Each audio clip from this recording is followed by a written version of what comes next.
আসসালামু আলাইকুম। আমার নোয়াখালী ৬ আসনের নেতৃবৃন্দগণ, হাতিয়া থানা সকলের কাছে আমার সালাম এবং অভিনন্দন। সর্বপ্রথমে আমি বলতে চাচ্ছি যে আমাদের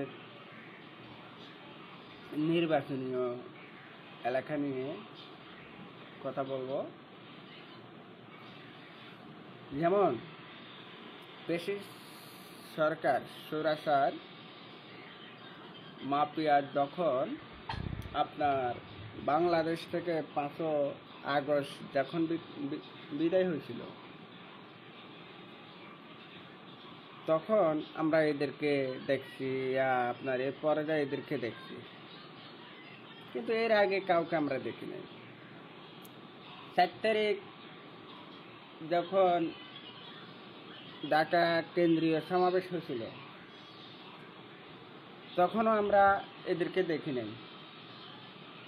এদিক কিছু নাই না আমার তো না দেখা সত্ত্বেও, কিন্তু এর পিছনে ভূমিকা নিয়েছে কে? হাতিয়ার কিছু সন্তান। হাতিয়ার মাটি ও মানুষের প্রেমে যে মুশকিল, তিনি হচ্ছেন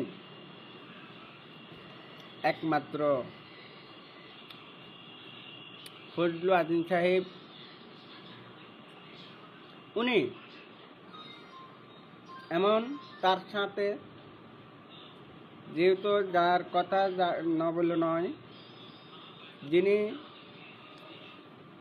দীর্ঘ, যেমন আজিম সাহেবের হাত ধরে যে আপনার নির্বাচিত এলাকা যেভাবে উনি মাঠ পর্যায়ে যেভাবে উনি গোছাই দিয়েছে, এমনকি মাঠে উনি যেভাবে কাজ করছে, পিনে দলের পিছে শ্রম দিয়ে, এরপরে অর্থ দিয়ে, যিনি 18 সালের পর থেকে একমাত্র যদি হাতিয়া যদি বিএনপির পিছে যদি কেউ দূরে থাকেন, সেটা হচ্ছে কে? ইঞ্জিনিয়ার তানভীর সাহেব। কারণ তিনি শুধু নেতা না, আমি বলবো যে উনি নেতা বললে এটা ভুল হবে। ওনাকে যদি আমরা নেতা বলি, এটা ভুল হবে। উনি নেতা না, উনি একমাত্র হাতিয়ার একটা, আমি মনে করি যে উনি হাতিয়ার একটা গহিরব, হাতিয়ার একটা অহংকার যিনি। তো এরপরও কাউকে যখন দেখি নাই। আসেন 28শে ডিসেম্বর 2023, 28শে ডিসেম্বর, তখন তো আপনার এদেরকে দেখি নাই ঢাকা। আরে যখন আমাদেরকে আপনার পেট্রোল মারছিল, গ্যাস মারছিল, তখন তো আমরা এদেরকে দেখি নাই। তখন আমাদের চোখ জ্বলছিল, আমাদের মুখ জ্বলছিল। কোথায় ছিল ওনারা? আজকে ওনারা পেশিবাদের লগের থেকে উঠে আসি, পেশিবাদের খাতার তলের থেকে উঠে আসি। আজকে ওনারা বিএনপির বড় বড় নেতা হয়ে যাচ্ছে, ওনারা দলের জন্য শ্রম দিয়ে দিয়েছে। তো যাই হোক, আমরা ইনশাল্লাহ দিলে ক্ষমতা নাই আসলো, আমরা কি দীর্ঘ 16 বছর 8 মাস যেভাবে আমরা বিএনপির পিছে থাকছি, এখনো যতদিন বাঁচে থাকবো, কথা দিলাম আমি দর্শকের সামনে, যতদিন আমি বাঁচে থাকবো ততদিন আমি কিন্তু বিএনপি নিয়ে বাঁচবো। কারণ এটা আমার সততা, এটা আমার নীতি। আমি এক বাপের সন্তান, এক মায়ের সন্তান। আমি 14 বাপের সন্তান না, যেহেতু 14 দল, মানে আপনার 14 বার দল শেষ করব, সুবিধাবাজি করব না। আমি সুবিধাবাজি না। আরে আপনারা অথচ যে শামীম সাহেব মনোনয়ন পাইছে, আপনারা শামীম সাহেবের নেতৃত্ব করবেন, তাই না? আমি কিন্তু 1996-তে যখন আমার ধর্মর অতএব 2 বছর পর, আমার ধর্ম 1994-তে, তো 1996-তে যখন যে ফজলুল আজিম সাহেব হাতিয়ার ধানের মনোনয়ন নিয়ে যখন উনি প্রার্থী হয়েছিল, হ্যাঁ, তখন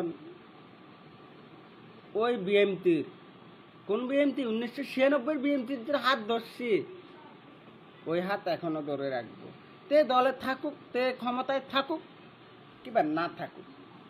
কারণ আমি 2008-এ যখন উনি আপনার স্বতন্ত্র নির্বাচন হয়ে 77,769 বোর্ডে না কয় বোর্ডে উনি উল করেন, ঠিক আছে, 77,769 বোর্ডে উনি উল করছেন। এরপরে তার প্রতিদ্বন্দ্বিতা দিয়েছিলেন কে?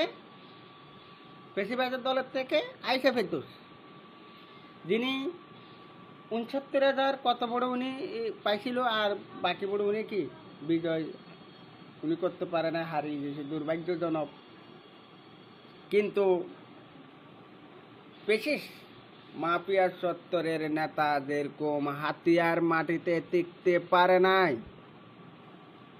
এরকম কোন কেউ যায় হাতিয়ার মাটিতে টিকতে পারবে না। আমাকে একটা দেখিয়ে দেন যে বলো ওনার হাতিয়ার মাটিতে একটা এরকম একটা অবদান আছে, এরকম একটা আমাকে দেখিয়ে দেন, চ্যালেঞ্জ করে বলবো আমি। যদি হাতিয়ার মাটিতে যদি অবদান থাকে, সেটা হয়েছে যে ফজলুল আযম সাহেবের। আপনার যেহেতু বলেন সাইকেল সেন্টারের দিকে যান, ফজলুল আযম সাহেবের। মুশখালী বাজার যান, মহিলা কলেজ, ফজলুল আযম সাহেবের। আজিম কলেজ, ফজলুল আযম সাহেবের। থানা বলেন, মেডিকেল বলেন, হ্যাঁ, যাত্রী বহনের যত কিছু বলেন না কেন, একমাত্র ওনার অবদান। তাই আমি বলবো, উনি যদি স্বতন্ত্র নির্বাচন করে যদি 67,000 যে 769 বোর্ডে যদি উনি উল হন, বিজয় লাভ করেন, তখন উনি স্বতন্ত্র থেকে ছিল। এখন হাতিয়ার মাটিতে প্রায় 7 লাখ 7.5 লাখ ভোটারের তরুণ সরকার 7.5 লাখ ভোটার আছে। তো কিন্তু হাতিয়ার মাটি একমাত্র যদি ওনাকে সারা, যদি আমি যদি বলবো, আমি একটাই কথা বলবো, হাতিয়ার মাটিতে একমাত্র 19 সারা হাতিয়ার মাটিতে এই সিট কেউ আনতে পারবে না। উনি যেখান থেকে নোক, যদি উনি স্বতন্ত্রের থেকে নেন, তাহলে আমি বলবো তাহলে এটাই যে ফজলুল আযম সাহেব ওই সিট পাবে 100-তে 100। আর যদি বিএনপির থেকে যদি আমার দলের মনোনয়নও নেন, তাহলে আমি মনে করব ওই সিট বিএনপির। এটা আমি এখন চ্যালেঞ্জ করে দেব, এটা আমি এখন বেট ধরবো আপনাদের সাথে। ভোটের পর বেট ধরবো না, আমি আপনাদের সাথে ভোটের আগে আমি ছোট্ট করে একটা বেট নিলাম আপনাদের সাথে। দর্শক বন্ধুগণ, আপনারা সবাই শুনবেন, কারণ আপনারা আমার ভাই বন্ধু, সবাই শুনতেছেন, সবাই দেখবেন। তো এই জন্য আমি এটা বেট নিলাম, একটা আপনাদের সাথে একটা বাজি লাগাইলাম। যদি শামীম সাহেব যদি ওখান থেকে যদি উল হয়ে যদি আসতে পারে, কি বলছেন, তখন আমি হাতিয়ার মাটিতে আর পাড়া দেব না। এটা আমি চ্যালেঞ্জ করে বললাম যে আমি হাতিয়ার মাটিতে কি পাড়া দিব না। ওটা আমার জন্মভূমি, কিন্তু ওই মাটি আমার বুকে লাগিয়ে আছে। কারণ আমি এই মাটির থেকে ছোট থেকে বড় হয়েছি, এই মাটিতে যখন আমি হাড় খাইছি, ওই মাটি আমার বুকে লাগিয়ে আছে।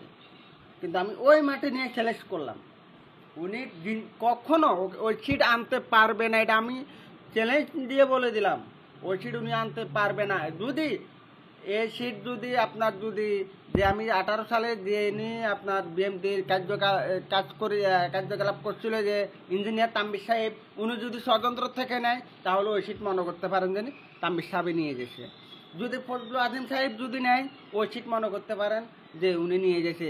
আর যদি ওনারা দুজন থেকে যদি কেউ যদি না দাঁড়ায়, তাহলে আমি 100% গ্যারান্টি ওই সিট হান্নান মাসুদের নিচে। কিন্তু শামীম সাহেবের লোক ওখানে তো দাঁড়াতে পারবে না। চ্যালেঞ্জ। ভালো থাকেন সবাই, সুস্থ থাকেন, আল্লাহ হাফেজ। আবার দেখা হবে ইনশাল্লাহ দিলে আগামী ভিডিওতে, আবার কথা বলবো আপনার।